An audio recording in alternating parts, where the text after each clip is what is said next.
सुबह ठीक 9:30 बजे का समय था और बेंगलुरु के एक विशाल ऑफिस के सामने लग्जरी कारों की कतार खड़ी थी। कारों के दरवाजे खुलते ही लोग उतरते थे, जिनके कपड़ों में सूट, टाई और चमकते जूते थे। हर किसी के चेहरे पर तेजी से आगे बढ़ने और सफल होने की तीव्र इच्छा साफ दिख रही थी।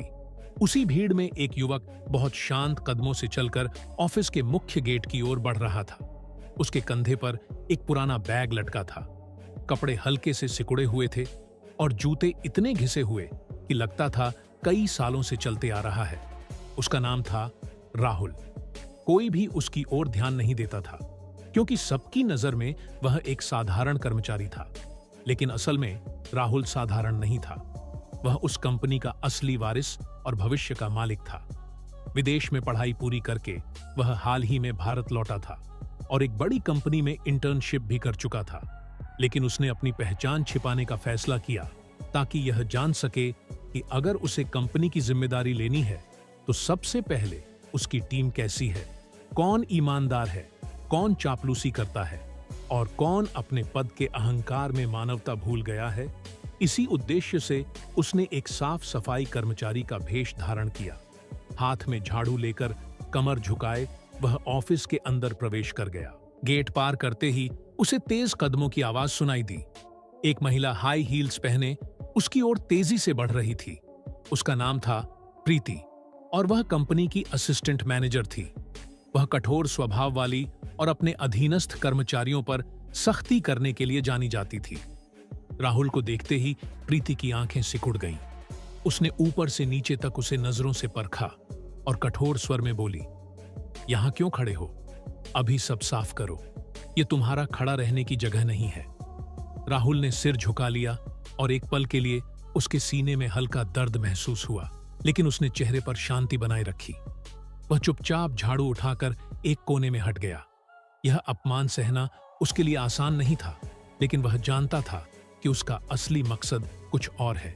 यह कोई खेल नहीं, बल्कि एक बड़ा इम्तिहान था जिसमें सफल होना उसके लिए जरूरी था। जाने से पहले प्रीति ने व्यंग्य से कहा, "हाँ, यहां पुराने साफ सफाई कर्मचारी की तरह आलसी मत दिखना, नहीं तो ज्यादा दिन टिक नहीं पाओगे।" उसकी बात सुनकर आसपास के कुछ कर्मचारी मुस्कुरा उठे। कुछ चुपके से हंसे और कुछ अपनी फाइल से मुंह छिपाकर चले गए। किसी ने भी यह नहीं सोचा कि जिसे वे साधारण साफ सफाई कर्मचारी समझ रहे हैं, कल वही उनके भाग्य का फैसला करेगा। राहुल ने झाड़ू से फर्श पर एक निशान बनाया और मन ही मन प्रतिज्ञा की कि वह सब कुछ देखेगा, सब कुछ सहन करेगा और सही समय पर सच्चाई सबके सामने लाएगा। खाने के समय का माहौल रोज की तरह हलचल से भरा था। कुछ कर्मचारी जोर जोर से हंस रहे थे, कुछ हाथ में कॉफी का मग लेकर गपशप कर रहे थे। राहुल चुपचाप झाड़ू लेकर एक कोने में सफाई के काम में जुटा था। उसकी आंखें फर्श पर थीं, लेकिन कान हर बात सुन रहे थे। अचानक एक महिला जोर से हंसकर इशारा करके बोली, "अरे देखो, नया साफ सफाई कर्मचारी एकदम देहाती लग रहा है। लगता है जिंदगी में पहली बार किसी बड़े ऑफिस में आया है।" उसके पास बैठी एक और लड़की तुरंत बोली, "हाँ, लगता है लिफ्ट का बटन दबाना भी नहीं जानता।" उनके साथ बैठे एक और कर्मचारी ने और अपमान जोड़ते हुए कहा, "कल फिर से हमारे साथ कैंटीन में खाना मांगने न आना।" सबकी हंसी एक साथ गूंज उठी। माहौल में घृणा और अहंकार की गंध फैल गई, लेकिन राहुल ने सिर नहीं उठाया। उसके होठों पर एक हल्की मुस्कान थी। वह मन ही मन सबके चेहरे याद कर रहा था। वह जानता था कि ऐसे पल ही असली परीक्षा है, जहां इंसान का चरित्र समझ में आता है। वह सबके असली रूप को मन में उतार रहा था। कुछ देर बाद सब अपनी हंसी और कॉफी का मग खत्म करके खाने के कमरे से चले गए। राहुल अभी भी सफाई के काम में लगा था। उसके अंदर कहीं गुस्से की चिंगारी जल रही थी, लेकिन उसने अपने मन को शांत किया। वह जानता था कि अगर वह भावुक हो गया तो उसकी पूरी योजना बर्बाद हो जाएगी। उसे धैर्य और समझदारी से आगे बढ़ना होगा। सायंकाल ढल रहा था। ऑफिस के बाहर एक चमकदार लग्जरी कार रुकी। राहुल ने दूर से देखा कि प्रीति फोन पर बात करते हुए कार में सवार हो रही थी। उसके चेहरे पर अहंकार और दिखावे की झलक साफ थी। उसकी फोन पर कही बात राहुल के कानों तक पहुंची। "हाँ हनी, आज रात मुझे किसी 5 स्टार रेस्टोरेंट में ले जाओ। किसी सस्ते कैफे में मैं नहीं जा सकती। राहुल ने एक पल के लिए उस दृश्य को ध्यान से देखा, फिर आंखें नीचे कर ली। उसके मन में एक ही विचार आया कि यह अहंकार ज्यादा दिन नहीं चलेगा। सत्ता और पद हमेशा इंसान को नहीं बचा सकते। एक दिन सच्चाई सबके सामने आएगी। राहुल शांत कदमों से ऑफिस से बाहर निकल गया। सायंकाल की ठंडी हवा उसके थके शरीर को छू गई, लेकिन उसकी आंखों में एक दृढ़ संकल्प की चमक थी। यह एक लंबे खेल की शुरुआत थी, जहां हर झूठ, हर अहंकार और हर अन्याय का पर्दाफाश होना था। फर्श अभी भी गीला था। अचानक प्रीति की कठोर आवाज गूंजी, यह सफाई तुमने की है क्या? फर्श अभी भी गीला है। अगर कोई फिसलकर गिर गया तो क्या तुम्हारी बुद्धि में कुछ नहीं? राहुल ने सिर झुका लिया और चुपचाप फिर से फर्श साफ करने लगा। आसपास खड़े कुछ कर्मचारी एक दूसरे की ओर देखने लगे। किसी के मन में शायद थोड़ी सहानुभूति आई, लेकिन किसी ने मुंह खोलने की हिम्मत नहीं की। उन्हें पता था कि प्रीति के सामने बोलना मतलब अपनी मुसीबत बुलाना है। सब ने आंखें हटाकर अपने काम में लग गए। इन दिनों राहुल की मुलाकात हुई एक पुराने साफ सफाई कर्मचारी विजय से। विजय कई सालों से कंपनी में काम कर रहा था। वह एक साधारण और सीधा इंसान था, कम बोलता था, लेकिन उसका मन बहुत साफ था। वह हमेशा कड़ी मेहनत करता था और किसी से झगड़ा नहीं करता था। कर्मचारी अक्सर उसका मजाक उड़ाते थे। कोई उसे बूढ़ा साफ सफाई कर्मचारी कहता, कोई उसके कपड़ों पर तंज कसता, लेकिन विजय कभी कुछ मन में नहीं रखता था। राहुल ने विजय में एक अलग तरह की चमक देखी। वह उसके साथ काम करते हुए पूछा, भाई, आप इतने सालों से यहां हैं, लोग जब इस तरह अपमान करते हैं तो आपको बुरा नहीं लगता? विजय हंसकर बोला, सम्मान ऊपर से मिलता है। जो आज हंस रहे हैं कल भूल जाएंगे, लेकिन अगर हम अपना काम ईमानदारी से करें तो मन शांत रहता है। ये शब्द राहुल के मन को छू गए।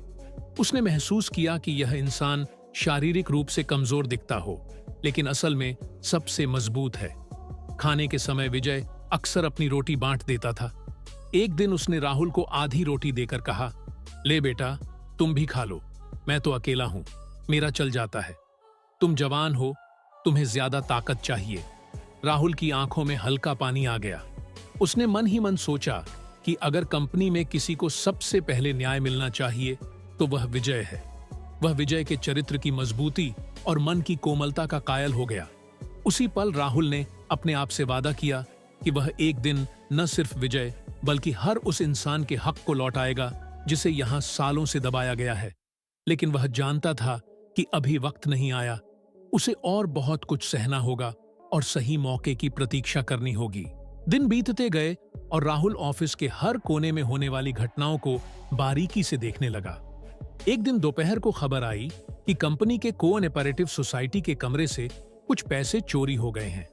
खबर फैलते ही ऑफिस में हड़कंप मच गया। सभी अपनी डेस्क छोड़कर उठ गए और चर्चा करने लगे। कोई कहता था शायद कागजों में गलती हो गई, कोई कहता था यह जरूर किसी अंदरूनी कर्मचारी का काम है। अभी शोर शराबा चल रहा था कि तभी प्रीति तेज कदमों से हॉल में दाखिल हुई। उसके हाथ में कुछ कागज थे और चेहरे पर गुस्से की लाली थी। उसने सबके सामने जोर से कहा, मुझे पता है पैसे किसने चुराए। ये काम किसी और का नहीं बल्कि विजय का है। विजय, जो उस वक्त पानी का गैलन लेकर कमरे में आया था, हैरानी से प्रीति की ओर देखा। उसकी आवाज कांप उठी, मैडम, मैंने कुछ नहीं किया, मैं तो सिर्फ पानी रखने आया था, पैसे के बॉक्स को हाथ भी नहीं लगाया। लेकिन प्रीति ने उसकी बात नहीं सुनी और सबके सामने उसे कठोर भाषा में फटकार लगाई। बोली, बंद करो, तुम जैसे लोग ही कंपनी की बदनामी का कारण बनते हो, तुम्हें तो यहां से निकाल देना चाहिए। आसपास खड़े कर्मचारी चुप थे। किसी ने हिम्मत नहीं की कि विजय के पक्ष में एक शब्द बोले। सब जानते थे कि प्रीति का बड़े अधिकारियों से अच्छा रिश्ता है और उसके साथ उलझना मतलब अपनी नौकरी को खतरे में डालना है। मानव संसाधन विभाग HR को तुरंत सूचित किया गया और उन्होंने विजय को सख्त चेतावनी दी। विजय का चेहरा फीका पड़ गया। वह चुपचाप सिर झुकाए कमरे से बाहर चला गया। राहुल ने दूर से यह दृश्य देखा। उसका मन टूट गया। वह जानता था कि विजय निर्दोष है, लेकिन सबने सिर्फ आंखें फेर लीं। रात को जब ऑफिस खाली हो गया राहुल चुपचाप सिक्योरिटी रूम में गया। वहां कंप्यूटर पर जाकर उसने कमरे के कैमरे की रिकॉर्डिंग खोली। स्क्रीन पर साफ दिखा कि विजय कमरे में आया, गैलन रखा और तुरंत चला गया। उसने पैसे के बॉक्स को छुआ तक नहीं। यह देखकर राहुल ने राहत की सांस ली, लेकिन साथ ही उसके मन में गुस्से की आग भड़क उठी। उसने तुरंत वीडियो को कॉपी करके अपने पास रख लिया और खुद से कहा, वक्त बदल रहा है, यह अन्याय ज्यादा दिन नहीं चलेगा। यह रात राहुल के लिए बहुत महत्वपूर्ण थी। उसने तय किया कि वह अब सिर्फ दर्शक नहीं बनेगा, बल्कि बहुत जल्द इस व्यवस्था को तोड़ देगा। अगले दिन सुबह ऑफिस में एक अलग तरह की शांति थी। सब जानते थे कि कुछ बड़ा होने वाला है। ठीक उसी समय ऑफिस के मुख्य गेट पर एक काली लग्जरी कार आकर रुकी। कार से एक स्मार्ट युवक उतरा। उसके कपड़ों में चमकता सूट था, आंखों पर स्टाइलिश सनग्लास और चेहरे पर एक अनोखी दृढ़ता थी। सब हैरान होकर देखने लगे, क्योंकि यह युवक कोई और नहीं बल्कि राहुल था। लेकिन अब वह अपने असली रूप में था।